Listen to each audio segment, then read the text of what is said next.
नमस्कार, स्वागत है सभी आंगनबाड़ी सेविका सहायिका बहनों का हमारी आज की सच्ची खबरों में। तो बहनों, आज मैं आपको जो जानकारी देना चाहूँगी बहुत ज़रूरी है, इसको देखें, ज़्यादा से ज़्यादा शेयर करें। क्या ये सही है? आप भी सभी अपना जो राय है वो कमेंट बॉक्स में हमें अवश्य बताएं।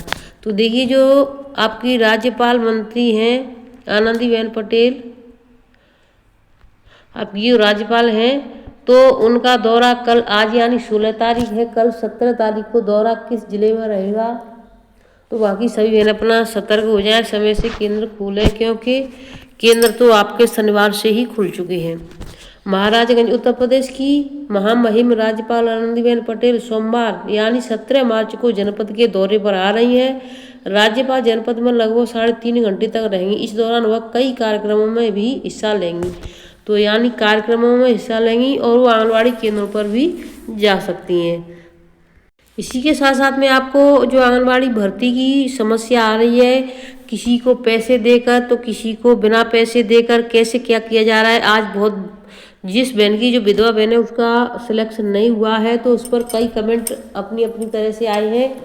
आपको इनमें से कौन सा सही लगता है ये हमें अवश्य बताएं। तो कई कार्यक्रमों में हिस्सा लेंगी। संवाददाता के अनुसार महामहिम राज्यपाल आनंदीबेन पटेल सोमवार को सुबह प्रदेश की राजधानी लखनऊ से चलकर 9:20 पर महाराजगंज पहुंचेंगी। जनपद पहुंचने पर राज्यपाल अपने पहले कार्यक्रम में आंगनबाड़ी किट वितरण के साथ भूमि पट्टा और प्रदेश सरकार द्वारा चलाई जा रही योजना का प्रमाण पत्र बांटेंगी। इसके बाद पोषण पोटली का भी वितरण करेंगी। इस कार्यक्रम के बाद आखिरी में जनपद के सभी अधिकारियों के साथ कई मुद्दों को लेकर समीक्षा करेंगी। इसके बाद दोपहर 12:10 पर सिद्धार्थ जनपद के लिए प्रस्थान करेंगी। तो बहनों देखिए, जहाँ पर जो आ रही हैं तो आप वहाँ पर जो मंत्री हैं उनके सामने अपनी सच्चाई रखें बहनों, क्योंकि जिस जिले में जो मंत्री आते हैं उनके सामने सच्चाई रखने से कुछ हो सकता है ज्ञापन दें उनको कि हमारे यहाँ ये समस्या है। सबसे बड़ी समस्या ये है कि जो फेस वाला है ऑनलाइन का, अगर कोई इंसान यानी जो बहू है या कोई बच्चा है वो उस दिन नहीं आता है, 1-2 महीने के लिए चला जाता है अपने मायके या कहीं पर, तो उसके फेस के बिना वो उसको राशन नहीं मिल पाता है। तो ये बहुत बड़ी एक समस्या है। तो महामहिम राज्यपाल के दौरे को लेकर जनपद के अधिकारियां तैयारी में जुट गए हैं। तो बहनों, आप भी अपनी तैयारियों में जुट जाना। अब देखिए, योगी सरकार का बड़ा ऐलान, प्रयागराज में नया स्टेट कैपिटल रीजन शुरुआत की जाएगी वहां पर।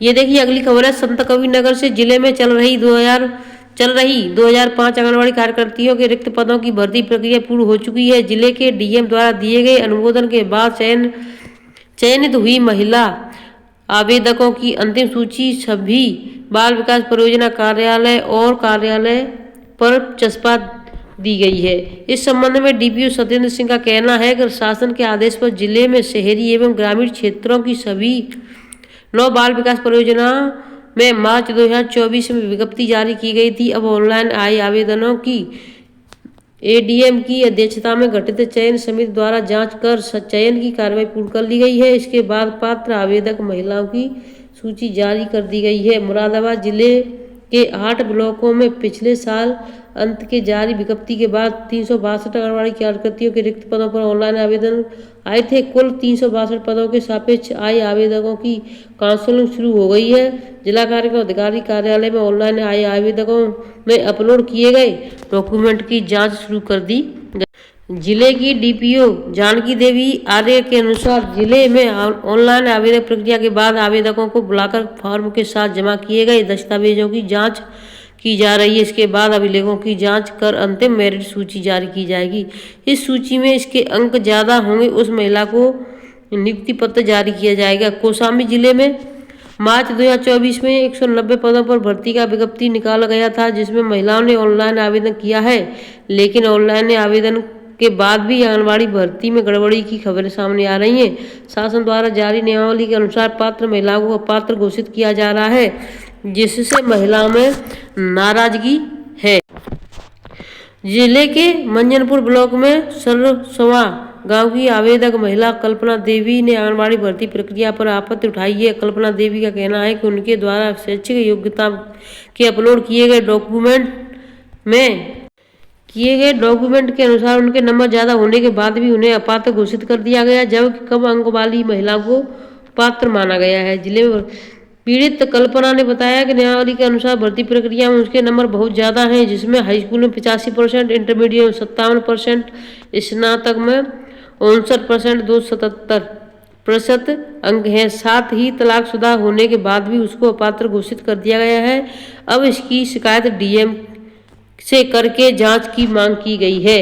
तो देखिए ऐसी कुछ है जो यानी जो बहन यानी 2 से 3 लाख रुपए लेकर के एक जो विधवा बहन है, इसकी वीडियो आई थी हमारे सामने, तो हमने डाला था, तो उस पर लोगों की कमेंट है, उनको हम आपको बता देते हैं क्या क्या कहा है। हाँ, ये खबर सुनने में आया है कि जिनका लिस्ट में पहला स्थान है उनसे रुपए मांगे जा रहे हैं, क्योंकि उन्हें पता है कि होना इन्हीं का है। जितने रुपए ले सकते हैं ले लो, और लोग दे भी रहे हैं। भाई लोगों भर्ती प्रक्रिया की जो नियम बनाए गए हैं वो भी पहले पढ़ लिया करो, इल्जाम लगाओ, पढ़ो पहले फिर इल्जाम लगाओ।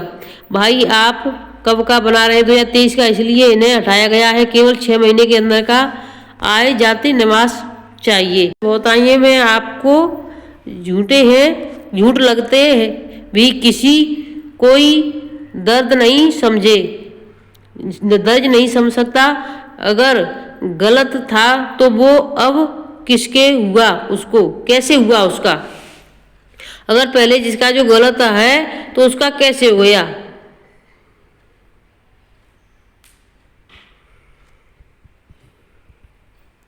एसडीएम साहब के पास मामला गया था। विधवा वरीयता चाहिए। विधवा वरीयता प्रथम है आय का, बाद में विधवा वरीयता चाहिए। ये बात बराबर है, लेकिन जो भर्ती में बताया गया है। तो देखिए यहाँ पर मिर्जापुर विकास खंड जिला आंगनवाड़ी कार्यकर्ती के संबंध में जानकारी है। मिर्जापुर के विभिन्न आंगनवाड़ी केंद्रों पर चेहरा प्रमाणीकरण से राशन बांटने की व्यवस्था में लाभार्थियों की रुचि नहीं होने के कारण राशन वितरण में दिक्कत आ रही है। इसका मुख्य कारण यह भी है कि गांव की महिलाएं पर्दे में रहती हैं और केंद्र पर अपना फेस प्रमाणीकरण करने में रुचि नहीं ले रही हैं। इसके पहले उनके परिवार के लोग आते थे और राशन ले जाते थे, लेकिन नई व्यवस्था से लोग परेशान हैं। आंगनवाड़ी कार्यकर्ताओं का कहना है कि गांव में नेटवर्क की समस्या और लाभार्थियों के पास मोबाइल नंबर न होने के कारण लोगों को राशन मिलने में परेशानी हो रही है। सरकार की मंशा कुपोषण को दूर करने की है, लेकिन इस व्यवस्था में बदलाव करने की जरूरत है ताकि लाभार्थियों तक उनका हक पहुंचे सके और कुपोषण दूर हो सके। आंगनवाड़ी कार्यकर्ताओं ने बताया कि होली के पहले ही पोषण वितरण किया गया था, लेकिन अभी तक केवल 10% लाभार्थियों को ही पोषण मिल पाया है। इस समस्या का समाधान निकालने के लिए सरकार को इस व्यवस्था में बदलाव करना चाहिए ताकि लाभार्थियों तक उनका हक पहुंच सके और कुपोषण दूर हो सके। इस समस्या के समाधान के लिए कुछ सुझाव देना और भी है। देखिए यहाँ पर उन्होंने बताया है। अब ये बहुत वीडियो लंबा हो रहा है, फिर मैं आपसे आगे कल सुबह की वीडियो बताएंगे। आज आप अपनी अपनी कमेंट अवश्य बताना। इसमें कोई एक बहन ने कहा है कि जब इसके डॉक्यूमेंट में गलती थी तो उसके घर पैसे लेने क्यों पहुंचे? जब घर पैसे लेने पहुंचे तब डॉक्यूमेंट सही था, जब उसने पैसे देने से मना कर दिया तो यहाँ डॉक्यूमेंट गलत हो गए। देखिए इसमें यहाँ पूरा जब पैसा मांगे तब डॉक्यूमेंट नहीं गलत था, जब वो नहीं दे पाई पैसा तो गलत हो गया डॉक्यूमेंट्स। देखिए यहाँ पर साफ शब्दों में लिखा है, घर तक बहन के आए थे पैसा मांगने तब सही था, सब घूस कहाँ के किया जा रहा है, यानी घूस खाकर किया जा रहा है।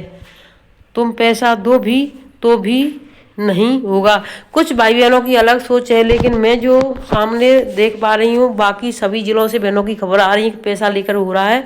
मैं इसी पर सच्चाई मानती हूँ, क्योंकि लोगों की बातें जो सामने आ रही हैं मैं यहीं पर रखती हूँ। वीडियो को, चैनल को सब्सक्राइब कर लेना और ज़्यादा से ज़्यादा शेयर करना। जिन बहनों के साथ अन्याय हुआ है उनको न्याय मिलना चाहिए। धन्यवाद।